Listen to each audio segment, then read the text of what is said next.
All right. Thank you. Thank you. All right. Thank you all for being here and welcome.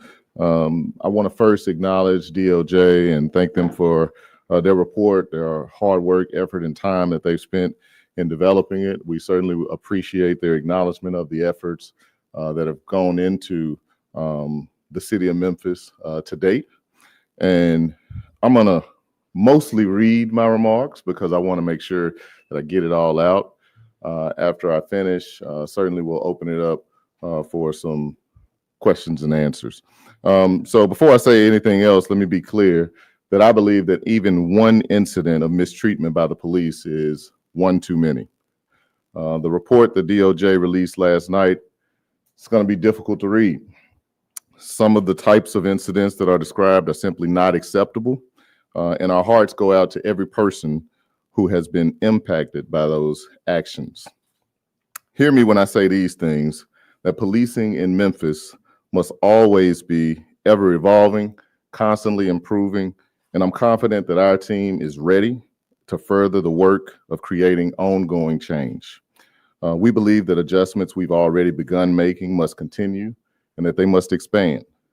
It's my job as mayor to fight for the best interest of our entire community, every member, and that's what I'm here to do today.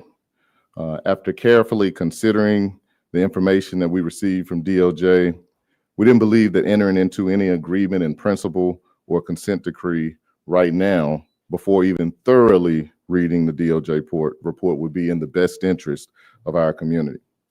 It's crucial that the city has the time to do a thorough review and respond to the findings before agreeing to anything that could become a long-term financial burden to our residents and could, in fact, actually slow down our ongoing efforts to continuously improve our police department. The consent decree in Chicago has cost their city more than $500 million. The consent decree in Seattle has cost their city more than $200 million. In New Orleans, their consent decree has cost them more than $100 million. And from what I understand, in many cases, consent decrees are in place for at least 10 years or more. In some of these cities, crime has actually increased under a consent decree. And we can't risk that here, not in the city that I love, the city that made me everything that I am. We aren't alone in wanting to pursue a smarter way to make improvements. And we firmly believe that there is a better way. We believe we can make more effective and meaningful change by working together with community input and independent national experts than we can with a bureaucratic, costly, and complicated federal government consent decree. While the review period of this DOJ report predates my tenure as mayor, make no mistake that this administration takes the DOJ findings seriously, and we're going to review this report with an open mind to the recommendations. And while no police department is perfect, we have to strive to become as close as possible. Protecting the interests of this community is my top priority. And while we have much work to do, we are on the right track, as citywide crime has been down 13.5%. The Part 1 crimes and the more violent, those more serious crimes, are down 19%. We've already begun implementing several changes within MPD, and we're committed to further progress. Our promise to Memphis and Memphians is that once the findings report is thoroughly reviewed, we'll work collaboratively with our community, local civil rights stakeholders, independent national experts, and the DOJ to develop an effective improvement plan that transcends what is undoubtedly a bureaucratic and costly consent decree.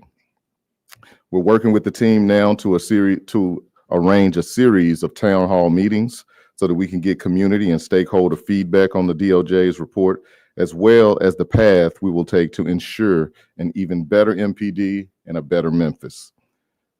I want you all to know and make no mistake that we're committed to ensuring that we have a best-in-class police department that respects all citizens. And to sum it up, we agree that our police department should always strive for improvement. However, we don't believe that the consent decree is the most effective way or efficient way to achieve the results that our community needs and deserves. We believe that by working with all of you in our community, we can faster and more effectively work towards the outcomes that we all desire. And while I haven't been able to thoroughly read the DOJ report yet. I'm happy to take your questions about our response to the DOJ request that we immediately sign the agreement in principle towards the consent decree. So I'll stop there. And I'm also joined here with Chief Davis, as well as our Chief Legal Officer, Tanera Gibson. The Department of Justice just said at their news conference that they can sue for an injunction to enforce the tenets of this investigation. Are you prepared to go to court in order to avoid signing of the consent decree? At this point, we're working to get through the report and thoroughly vet it and understand what is being proposed there, and we'll take it from there. Mayor, I know that you said you're still viewing the report, but you've also spoken quite strongly about your concerns regarding the consent decree. Why should Memphians trust the same city, the same department that did these constitutional violations to reform itself without something like the oversight of the consent decree? Well, Memphis is a creative community. We have people in our community that are committed to various causes, and this administration is committed to doing the things that are going to get the best results for the citizens of Memphis. And we want to pull together our own process to ensure that we are making the constant changes that are needed to protect our citizens. And we're willing to make that commitment to the residents. That's why we are looking towards holding our own series of town hall meetings in response to the report and develop an improvement plan or a plan that all of us locally can agree upon. And I believe that Memphians can drive our own destiny, and we can take the recommendations and the technical assistance of the DOJ as we get there. Chief, can we hear your response to the findings and also your response to residents who feel like these findings could be accurate? Yes. So our response mine is very similar to the mayor. We haven't had an opportunity to really thoroughly look at the complete report. However, modifications and changes in the Memphis Police Department have been ongoing for some time now. Significant changes have been ongoing. In some of the areas that were outlined in the report, we have made significant changes aligned with the Department of Justice, getting their support with some of the training that has been ongoing, not just this year, but in previous years. We have ongoing training and policy changes as well in the Memphis Police Department. In the last 3 years, we've changed over 700 policies in the Memphis Police Department. Policies that help to direct process, help to improve officer response. Community engagement has been a significant part of the work that we're doing to ensure that we don't just go out and create various types of policies and processes, but to also have our community members engaged as well, our community members and our clergy. We have graduated over 1,000 children. You know, some of the report talks about children, which is for me as a chief and for our department, we spend a lot of time with our children in our community. We've graduated over 1,000 children from our Dare Great program and work consistently to try to improve those relationships. So we're going to look through the report to ensure that we're not missing anything. We know that we have opportunities to improve every day. And so at this point, we are moving forward with working with our officers internally, working with the community, as the mayor said, to have open conversations about what this report means and how we can better the police department and Memphis.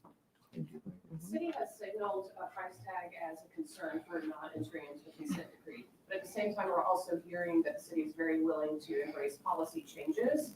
What's the difference in cost there? Are we just more concerned about attorney fees? Yeah, I think it's more important for us to put the money into the initiatives that are going to produce the results that we want to see, as opposed to putting the money towards the costly bureaucratic process of monitors and all of the other things that come along with a consent decree.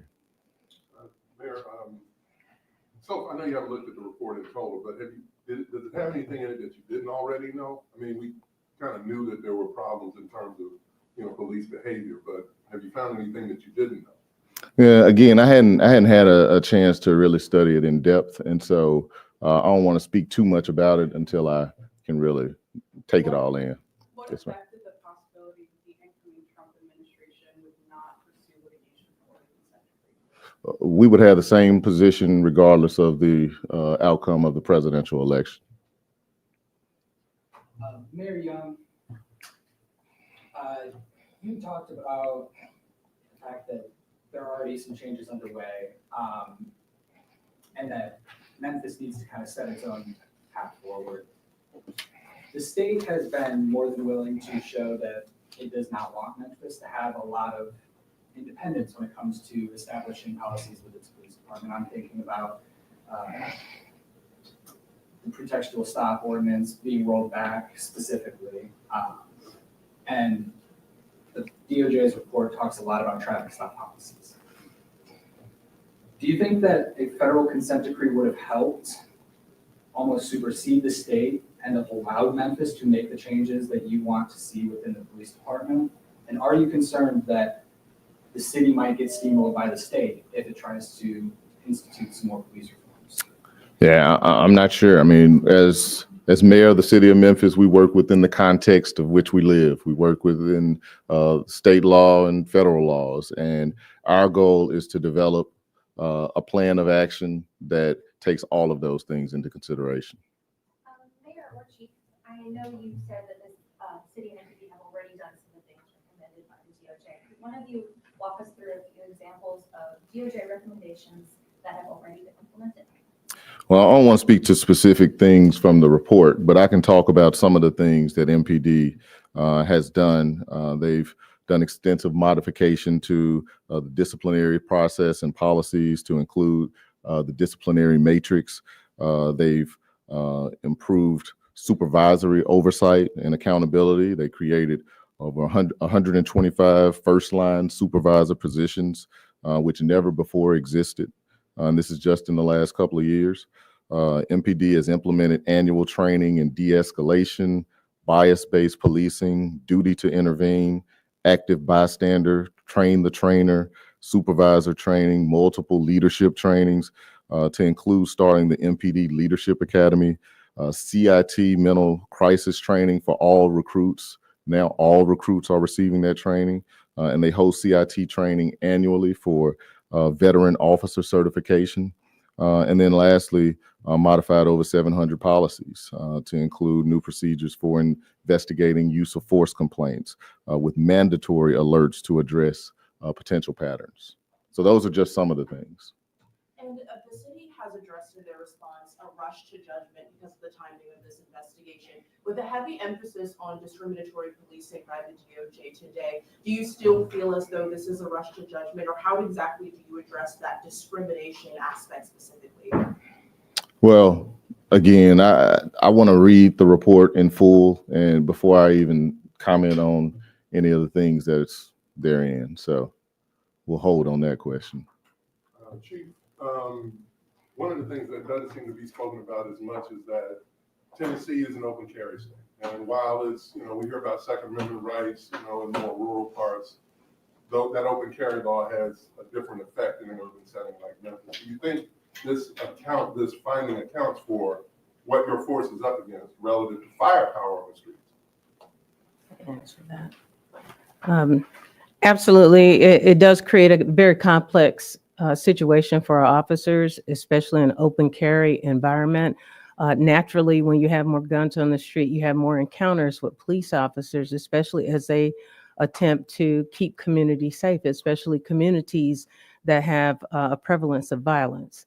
And I think all of the things that we're talking about today, including various state laws and firearms and crime on the street, I think it all plays a part in encounters with our officers in our community. The balance is what we try to get to make sure that we have a balance that's fair and impartial and constitutional as well. So it's definitely a challenge. Memphis is an anomaly, but we're up to the challenge, and our officers have been agile, our supervisors have been agile, and we look forward to the progress that we know that we can make in the city of Memphis.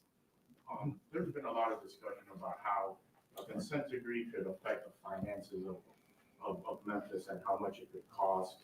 The DOJ report is very detailed and provides specific examples of how citizens in Memphis are affected by police misconduct on a daily basis. By saying you're not going to a consent decree, where do the citizens of Memphis point to for accountability and responsibility for what has happened at the police department? Well, I think your point is based under the premise that the consent decree is the only way to get the results that we all seek to find. And our goal is to develop a process that is community-based, where we locally can agree on how we're going to get the results that all of our citizens want. As mayor, I'm accountable. All right. Mayor Young, I have one question. All right. This will be the last one. Go for I it. know you said you hadn't read the report. Something that hadn't been mentioned when this investigation was announced, but was mentioned in the report and the findings, was the Memphis Police Department's CIT division and how it responds to mental health calls.